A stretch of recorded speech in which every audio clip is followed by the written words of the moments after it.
आज तक तो हम लोग यही पढ़े थे कि मीडिया लोकतंत्र का चौथा स्तंभ है और मीडिया अक्सर विपक्ष के साथ होता है। तो राजनीतिक विचारधारा में ना ये सॉफ्ट और हार्ड नहीं कहना चाहिए, ये मीडिया के द्वारा गढ़ा गया टर्म है। जहर जहर होता है, सांप का बच्चा भी उतना ही जहरीला होता है जितना वयस्क होता है। और हम लोग कोई क्रीम थोड़ी बेच रहे हैं मैडम, कि मुंह में लगाने का अलग क्रीम, तलवा में लगाने का अलग क्रीम। ये थोड़ी होता है कि कीचड़ से कीचड़ को नहीं साफ किया जाता है। भाजपा से वो को हराने के लिए हमको भाजपा जैसा हो जाने का जरूरत नहीं है। ये डिबेट देखने वाला है कन्हैया कुमार और अंजना ओम केशव का, और बहुत ज़बरदस्त होने वाला है। इसके बाद तब हम आप लोग से बातचीत करेंगे। चलिए वीडियो को शुरू करते हैं। मीडिया के बारे में आज तक हम लोग यही जानते समझते आए थे कि मीडिया निष्पक्ष होता है। उसको उतनी ही खुशी होगी जब बीजेपी जीतेगी और उतनी ही खुशी होगी जब कांग्रेस जीतेगी। सरकार किसी भी की हो, सवाल पूछना है, प्रधानमंत्री कोई भी हो, उनसे प्रश्न करेंगे। इतनी सी तो बात कह रहे हैं, लेकिन आप भी टची हो रहे हैं, बूढ़ा मान जा रहे हैं। कोई टची नहीं हो रहा है, आप चिंता ना करें। रेवंत रेड्डी सीएम बने हैं वो तेलंगाना के, और उन्होंने कहा आपको खुशी हुई ना? अब जरूर, हमने उनका सबसे पहले इंटरव्यू किया था। नहीं, आप निष्पक्ष हैं तो आपको खुशी हुई होगी। पवन जी उस समय पता नहीं टीवी देखते नहीं देखते। रेवंत रेड्डी जी का पहला इंटरव्यू मैंने खुशी होगी कि नहीं? पवन जी जब जीतेंगे आपको खुशी होगी ना? आप निष्पक्ष हैं। आप पवन जी को पार्टी का अध्यक्ष बनाइए। पार्टी का अध्यक्ष तो अभी बने हुए हैं, सारे फैसले ले ही रहे हैं वो मीडिया के। मतलब वो अभी अध्यक्ष एक बने हुए हैं, बन जाएंगे भविष्य में। ऐसा क्या है? आपको इसमें भी आपत्ति में? नहीं, बिल्कुल नहीं। नहीं, कन्हैया जी, अंजना जी आज निष्पक्ष हैं और आज हमको मौका आज निष्पक्ष है नहीं, हम लोग सदा निष्पक्ष हैं। हाँ, रेवंत रेड्डी सीएम बने जी, और आपके युवा नेता वहां पर वो, हालांकि एबीवीपी से शुरुआत की थी उन्होंने, गौ पूजा करते हुए वो वोटिंग वाले दिन गए और ये किए। कांग्रेस के जो रीजनल लीडर्स हैं वो सॉफ्ट हिंदुत्व को अपना रहे हैं, क्योंकि बीजेपी हिंदुत्व, राष्ट्रवाद और अब तमाम जितनी भी स्कीम्स हैं, चाहे वो लाडली बहना स्कीम हो, 450 में सिलेंडर हो, ये तीनों को मिलाकर जनता के बीच में पहुंच रही है। तो आपके क्षेत्रीय नेता सॉफ्ट हिंदुत्व को, चाहे वहां पर हनुमान जी का मंदिर बनाना हो कमलनाथ जी का, या फिर एक यात्रा हनुमान जी के लिए निकालनी हो, या फिर धीरेन्द्र शास्त्री के कदमों में जाकर ये कहना हो कि हिंदू राष्ट्र होना चाहिए, क्या कांग्रेस के लिए भी ये एक बड़ा मैसेजिंग है कि अल्टीमेटली आपको ये कॉकटेल अब इंडिया में बनाना पड़ेगा? Hindu majoritarianism is to stay. देखिए, आप मैंने इस देश की आध्यात्मिक परंपरा को कॉकटेल कह रहे हैं, ये तो ठीक बात नहीं है। इस देश में ज़्यादातर लोग हिंदू हैं, हिंदू रीति रिवाज को मानते हैं। यहाँ ही हम लोग 3 लोग बैठे हुए हैं, तो क्या प्रैक्टिस करते हैं उसको छोड़ दीजिए, लेकिन सबके नाम से ही पता चल रहा है कि हिंदू हैं। मेरा तो नाम कन्हैया है, आपका अंजना है, अंजनी पुत्र पवन सुत नामा। तो कहने का पॉइंट ये है कि जब आप इसको एक राजनीतिक दल या विचारधारा से जोड़ते हैं तो उसमें एक फ़र्क होता है। जैसे हर पुरुष पुरुषवादी नहीं होता है, वैसे ही हर हिंदू जो उस आध्यात्म में भरोसा करता है, जीने के तरीके में भरोसा करता है, पाप पुण्य सही गलत स्वर्ग नरक को मानता है, वो भी जो है ना हिंदूवादी नहीं होता है।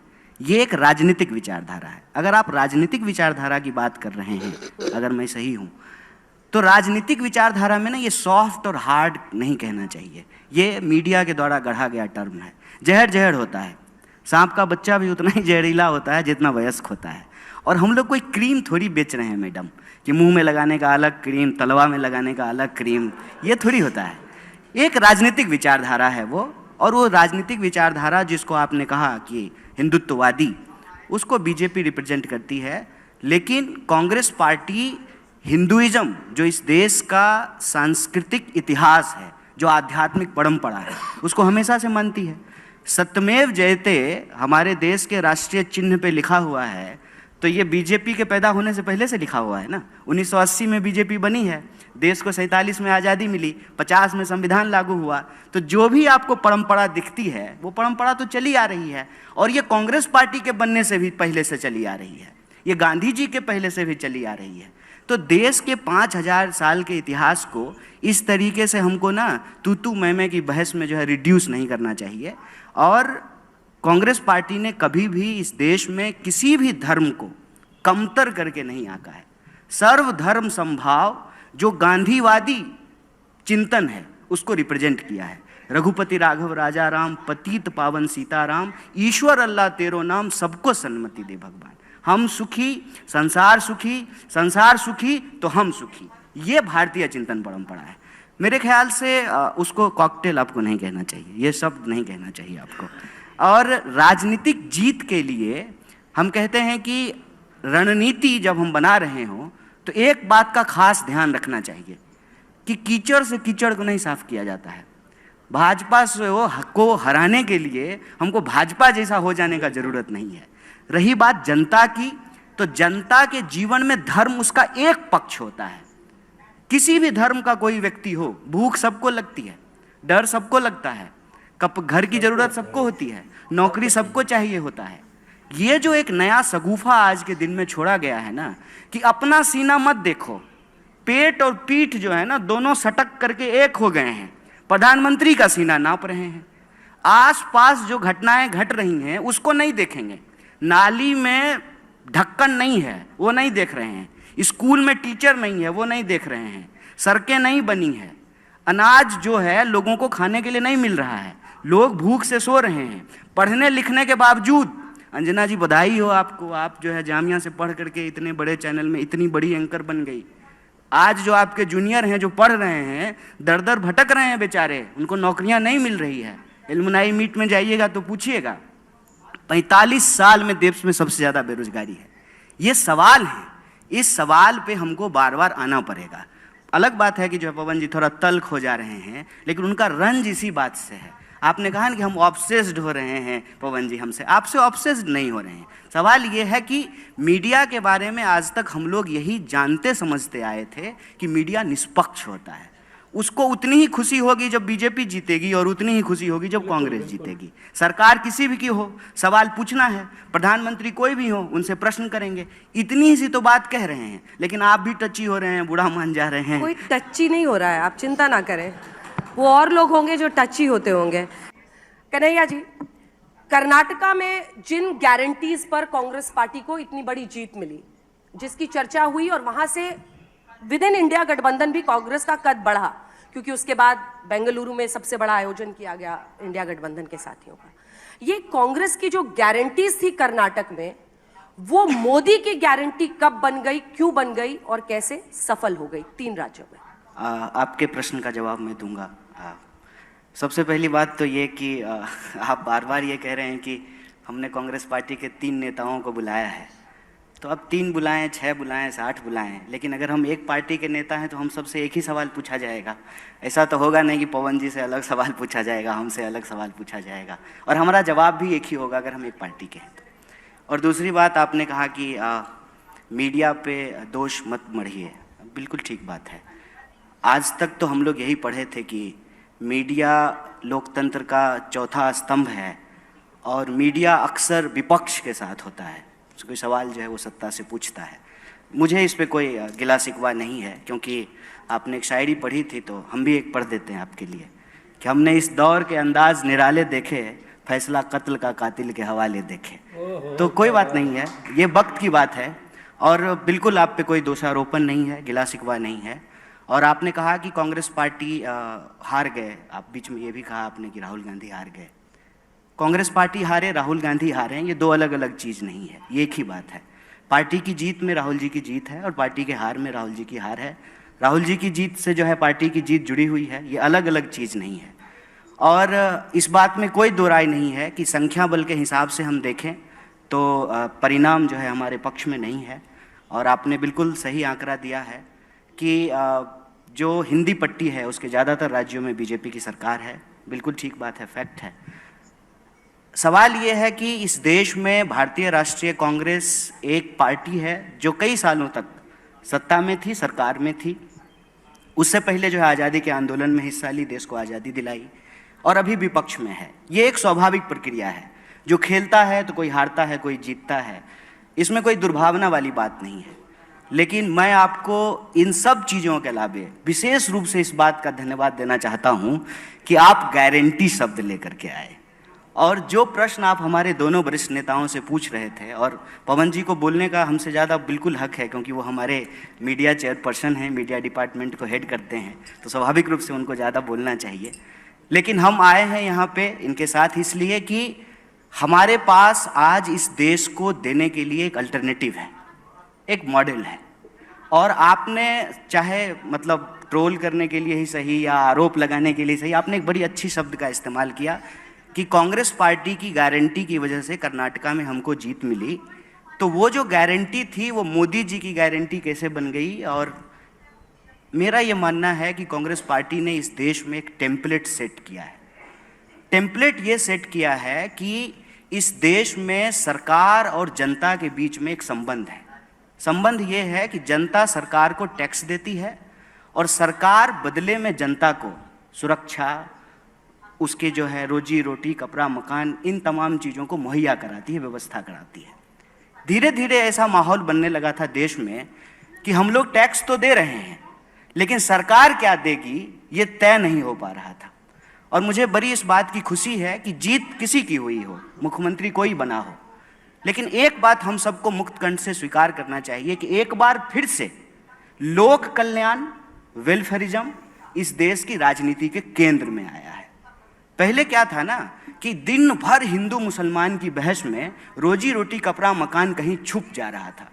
अब तो ये बहुत अच्छा हुआ ना अंजना जी कि हमने कहा कि हम 500 में सिलेंडर देंगे, मोदी जी ने कहा कि हम 450 रुपया में देंगे। तो अब विपक्ष की तरह जो है हमारे पास ये काम है कि कल को हम सिलेंडर लेकर के दिल्ली की सड़कों पे जाएं और मोदी जी से पूछें कि आप चुनाव के वक्त बोले थे कि हम 450 में सिलेंडर देंगे, तो कब दीजिएगा।